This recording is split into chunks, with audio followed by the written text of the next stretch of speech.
Hello friends, medieval history में थोड़ा आगे चलते हैं। हम बात कर रहे थे भक्ति आंदोलन की सांस्कृतिक विकास की। तो सांस्कृतिक विकास के अंतर्गत हम भक्ति आंदोलन और जो विचारधाराएं थी, जो फिलॉसफी थी, उसके बारे में भी थोड़ा देखते हैं। तो आइए आज हम बात करते हैं चिश्ती और सिलसिले के बारे में। चिश्ती और सोहरावर्दी सिलसिले, दो सिलसिले मेन थे। ऐसे तो कुल मिलाकर वो 12 सिलसिलों में विभाजित थे, लेकिन मेनली चिश्ती और एक सोहरावर्दी होता है, ये दो सिलसिले मेन हुआ करते थे। तो आइए देखते हैं चिश्ती सिलसिला क्या था, ये शुरू कहाँ से हुआ। चिश्ती सिलसिला बेसिकली शुरू हुआ था, एक नाम आपने सुना होगा, ख्वाजा मोइनुद्दीन चिश्ती।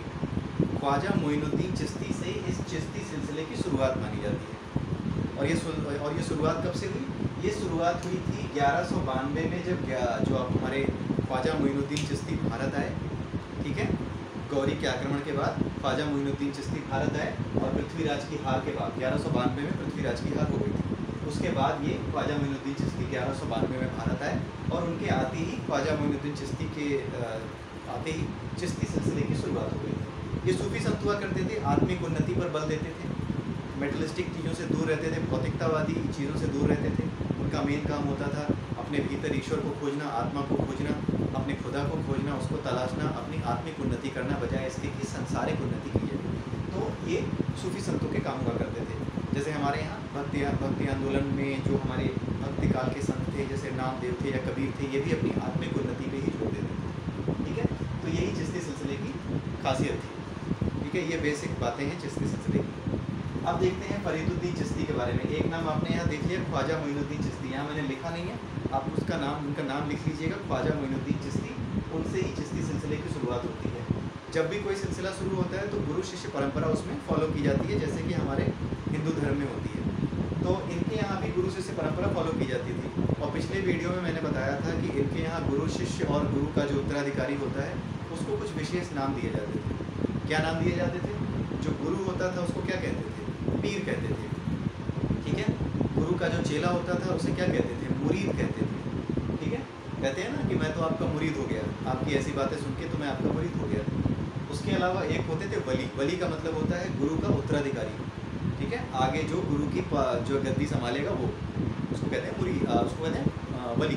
ठीक है, तो वली जो थे वो होते थे उत्तराधिकारी, और मुरीद जो होते थे वो होते थे चेले। तो फरीदुद्दीन चिश्ती क्या थे? ये चेले थे, यानी ये मुरीद थे। तो ये क्वेश्चन पूछा जाता है, ख्वाजा मोइनुद्दीन चिश्ती के मुरीद इनमें से कौन थे? तो फरीदुद्दीन चिश्ती थे। ठीक है, ये आप याद रखिएगा, फरीदुद्दीन चिश्ती, ये नाम याद रखिएगा। इनके बारे में डिटेल पढ़ने की बहुत ज़रूरत नहीं है, किसी एग्जाम में डिटेल नहीं पूछी जाएगी। केवल विचार जो मेन है, रिटन एग्जाम में विचार पूछे जाते हैं, वो मेन होते हैं कि इनकी आइडियोलॉजी क्या थी, इनकी फ़िलॉसफी क्या थी। तो चाहे वो फरीदुद्दीन हो, बस आपको चिश्ती सिलसिले की जो खासियत है वो याद रखनी है कि क्या फ़िलॉसफी थी चिश्ती सिलसिले की। फिर वो चाहे ख्वाजा मोइनुद्दीन चिश्ती हो, चाहे फरीदुद्दीन चिश्ती हो, सबके ऊपर सेम फिलॉसफी फॉलो होगी। आपको बस ये नाम याद रखना है प्री के पर्सपेक्टिव से कि फरीदुद्दीन चिश्ती किसके मुरीद थे। तो वो ख्वाजा मोइनुद्दीन चिश्ती के मुरीद थे। आगे देखते हैं निजामुद्दीन औलिया के बारे में। इनके बारे में भी आपने सुना होगा, दिल्ली के निजामुद्दीन औलिया। ठीक है, तो इनको जो है, इनके लिए इनको मैंने क्यों शामिल किया? क्योंकि निजामुद्दीन औलिया इसी सिलसिले के तहत आ रहे थे, चिश्ती सिलसिले के तहत। तो ये निजामुद्दीन औलिया ये चिश्ती सिलसिले के थे, और ये जो योग वगैरह होता है, योगासन होता है, इसको फॉलो किया करते थे। ठीक है, पिछले वीडियो मैंने एक किताब का नाम बताया था, अमृत कुंड। ठीक है, वो अमृत कुंड उसी की बुक थी, योगा की बुक थी, जो हिंदू धर्मशास्त्रियों ने लिखी थी। ठीक है, और उसका फारसी या अरबी में शायद अनुवाद हुआ था, मुझे याद नहीं, आप एक बार देख लीजिएगा किसमें अनुवाद किया गया था। निजामुद्दीन औलिया क्या थे? ये योग कलाओं में, यानी सांस लेने की क्रियाओं में, जैसे हम करते हैं कपालभाति और आपका अनुलोम विलोम, इसी तरीके से और भी भ्रस्तिका प्राणायाम, बहुत सी चीज़ें होती हैं जो प्राणायाम और योगा की, जिसमें कि सांस को रोकने और सांस को बाहर छोड़ने की क्रियाएं की जाती हैं, उसको क्या कहा जाता है? हमारे यहाँ योगा के अंतर्गत और प्राणायाम के अंतर्गत उसको गिना जाता है।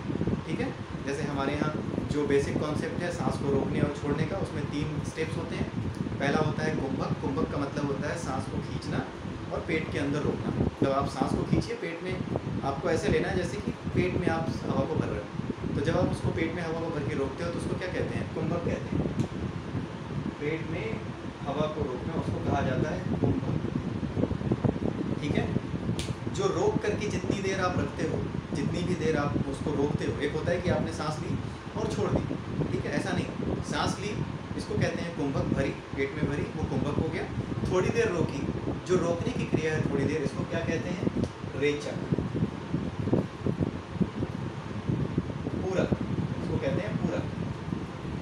उसके बाद जो आप सांस को वापस छोड़ते हो बाहर, उसको क्या कहते हैं? रेचक। ठीक है, तो कुंभक, रेचक और पूरक, ये 3 स्टेप्स होते हैं। तो इसके थ्रू जो है हमारी योग में जो है वो हमारी सांस की गति को, हमारे अंदर जितनी भी 5 प्रकार की वायु होती हैं उनको व्यवस्थित किया जाता है। हमारे शरीर में 5 तरह की वायु होती हैं: पान वायु, अपान वायु, उदान वायु, व्यान वायु और समान वायु। ये 5 तरह की वायु होती हैं। जब इनका संतुलन बिगड़ जाता है तो हम बीमार पड़ जाते हैं। इसलिए पहले इनको संतुलित करना होता है ताकि हम स्वस्थ बने। स्वस्थ बनेंगे तो स्वस्थ शरीर में स्वस्थ मन होगा। जब स्वस्थ शरीर में स्वस्थ मन होगा तो वो मन हमें क्या करेगा? मदद करेगा ईश्वर की तरफ जाने में। क्योंकि अगर हम बीमार हैं तो हमारा मन वैसे ही दुखी रहेगा, और दुखी मन, घायल मन या फिर जो परेशान है, व्यथित है, वो मन कभी भी किसी काम में नहीं लग सकता। तो मन किसी काम में लगे, इसके लिए शरीर का स्वस्थ होना जरूरी है। इसीलिए योग की क्रियाओं को पहले स्थान दिया जाता है। हमारे यहाँ जो अष्टांग योग है, उस अष्टांग योग में भी यही बातें बताई जाती हैं: यम, नियम, आसन, प्राणायाम, प्रत्याहार, ध्यान, धारणा और समाधि।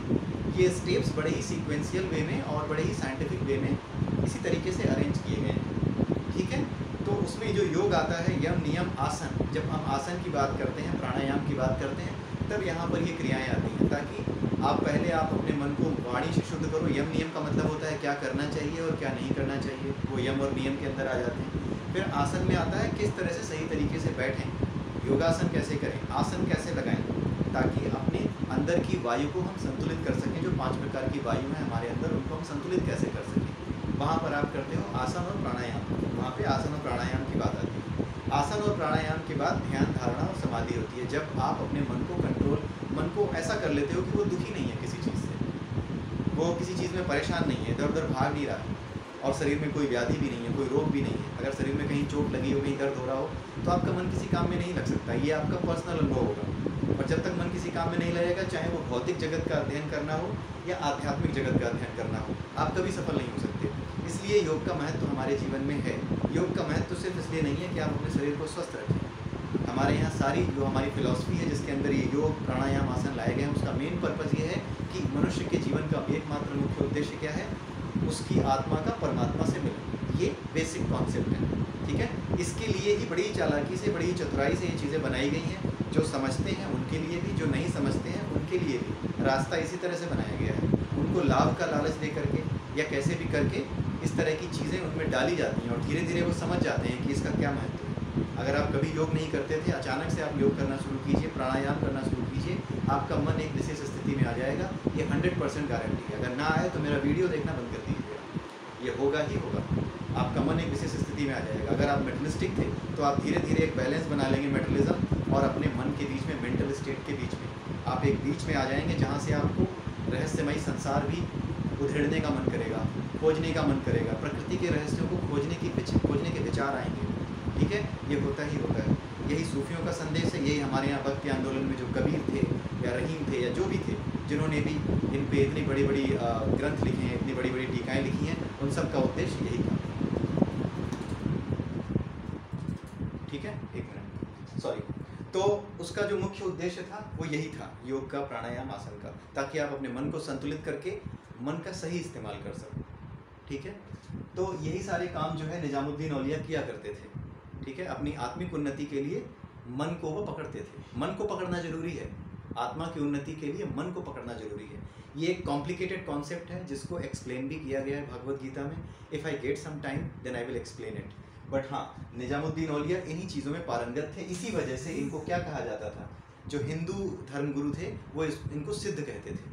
निजामुद्दीन औलिया को इसीलिए सिद्ध कहा जाता था, क्योंकि निजामुद्दीन औलिया योग और प्राणायाम की विद्याओं में पारंगत थे। उनको काफ़ी कुछ आता था। ठीक है, तो ये याद रखिएगा, कई बार पूछा जाता है कि किस संत को, किस सूफी संत को हिंदू धर्मगुरु सिद्ध कहा करते थे, तो निजामुद्दीन औलिया, ये नाम आप याद रखिएगा। अब देखते हैं जो दो सिलसिले, जो मेन सिलसिले मैंने बताए, सोहरावर्दी और चिश्ती, इन दोनों सिलसिलों में फ़र्क क्या है। फ़र्क ज़्यादा नहीं है, दोनों ही बाशरा थे। बाशरा मतलब जो शरीयत को मानते हैं। पिछले वीडियो मैंने बताया था, बाशरा वो होते हैं जो शरीयत को मानते हैं, और बेशरा वो हैं जो शरीयत को नहीं मानते। हालांकि जो सूफी संत हैं उनका बाशरा बेशरा से लेना देना, शरीयत से लेना देना ख़त्म हो जाता था, क्योंकि जब वो सांसारिक जीवन में नहीं है तो किसी तरह के अपराध करने के चांस कम रह जाते हैं। भाई जब आप संसारी होगे, कोई काम करोगे, सांसारिक काम करोगे, तो ही चांसेस बनते हैं कि आप कहीं 420 कर दो, कुछ कर दो। लेकिन जो मलंगों की तरह रह रहा है, जहाँ मिलता है खाने को खा पी के सो जाता है, वो अपराध करने के चांसेस, उसने अपना मन भी ऐसे ही बना रखा है कि बस जो मिलेगा खुदा की मर्ज़ी से वो खाऊंगा, भगवान की मर्ज़ी से जो मिल गया वो खाऊंगा, नहीं भूखा ही सो जाऊंगा। उसके लिए सांसारिक नियम, सन्यासी के लिए सांसारिक नियम महत्व नहीं रखते। वो कितने भी नियम बना लो उसके लिए कोई महत्व नहीं है, उसके लिए ना कोई अपराध है, ना कोई उसके लिए कानून है। बंधा सब में है फिर भी उनसे मुक्त है, उसके ऊपर लागू होना मुश्किल है जब तक कि वो वापस लौट करके अपराध की दुनिया में ना आ जाए, वापस उसके दिमाग में यह खुराफात ना आ जाए कि इसको परेशान करूं, इससे लाभ ले लूं, उससे नुकसान ले लूं। जो लाभ और हानि से परे हो जाता है वो क्या हो जाता है, वो इन सब चीज़ों से परे हो जाता है, हर धर्म से परे हो जाता है, हर परंपरा से परे हो जाता है।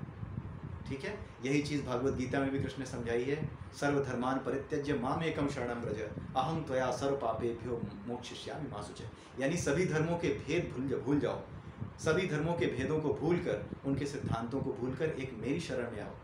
ठीक है, हालांकि इसका असली मतलब ये है कि मेरी शरण में जाओ। जाओ का मतलब है कि इस संसार को छोड़ो, जिस संसार में तुम खड़े हो, अपराध जगत को छोड़ो और उस परा जगत में जिसमें मैं रहता हूँ उसमें जाओ। माम एकम शरणम ब्रज, कई लोगों ने ब्रज का अर्थ निकाला है आओ, और कई लोगों ने निकाला है जाओ, लेकिन इसका वास्तविक अर्थ होता है जाओ।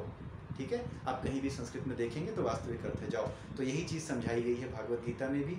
ये फिलॉसफी जो भागवत गीता है उसमें भी यही बताया गया है कि माम एकम शरणम ब्रज, यानी जो आदमी इन आत्मिक उन्नति या इन चीज़ों के फेर में आता है, ईश्वर को खोजने की कोशिश करता है, आत्मिक उन्नति की तरफ जाता है, वो इन सब चीज़ों से परे हो जाता है। और वही बात कृष्ण ने भी समझाई है कि सभी धर्मों के भेद जो भूल जाता है, सबको छोड़ करके एक जो मेरी शरण में जाता है, मैं उसको मुक्त कर देता हूँ। ठीक है, ये उन्होंने as a god, as a supreme उन्होंने ये बात बताने की कोशिश की थी। ठीक है, तो सोहरावर्दी और चिश्ती सिलसिले में यही चीज़ है कि जो सूफी संत होते थे ये किसी चीज़ से लेना देना इनका नहीं होता था, लेकिन फिर भी ये अपनी तरफ से मान्यता दिया करते थे सांसारिक लोगों के लिए जो नियम बनाए गए हैं उनको। तो कुछ ऐसे होते थे चिश्ती और सोहरावर्दी दोनों, जो कहते थे कि हाँ, जो शरीयत बनाई गई है वो सांसारिक लोगों के लिए बहुत ज़रूरी है, उन्हें शरीयत के अनुसार ही चलना चाहिए। कोई अपराध करने से जो सज़ा मिलेगी या क्या नहीं करना चाहिए, क्या करना चाहिए, शरीयत में लिखा है, ये उनके यहाँ लिखा है। तो वो सारी चीज़ें उन्होंने बता रखी थी। ठीक है, समस्या ये नहीं थी कि शरीयत में क्या लिखा है, समस्या ये है कि समस्या ये भी नहीं होती कि हमने परंपराएं क्या बनाई हैं। समस्या तब होती है जब उन परंपराओं को समय के साथ हम बदलते नहीं हैं। समय परिवर्तनशील है, समय के साथ हर चीज़ बदल जाती है। कल 10 शादियां करना अलाउ था, आज 10 शादियां करो तो नई समस्या खड़ी हो जाएगी समाज में। आप इस समाज में रह ही नहीं सकते। अगर आपको छूट दे भी दी जाए तो भी आप 10 शादियां करने की सोच नहीं सकते। ठीक है, तो समय के साथ हर चीज़ बदलती है, लेकिन जो लोग उन चीज़ों को नहीं बदलते, चाहे परंपराएं हों, चाहे वो धर्म के सिद्धांत हों। ठीक है, धर्म के सिद्धांत धर्म की रक्षा के लिए बने हैं, धर्म सिद्धांतों के लिए नहीं बना है। सिद्धांत धर्म के लिए बनाए जाते हैं। ठीक है, तो सोहरावर्दी और चिश्ती सिलसिले पे वापस आते हैं।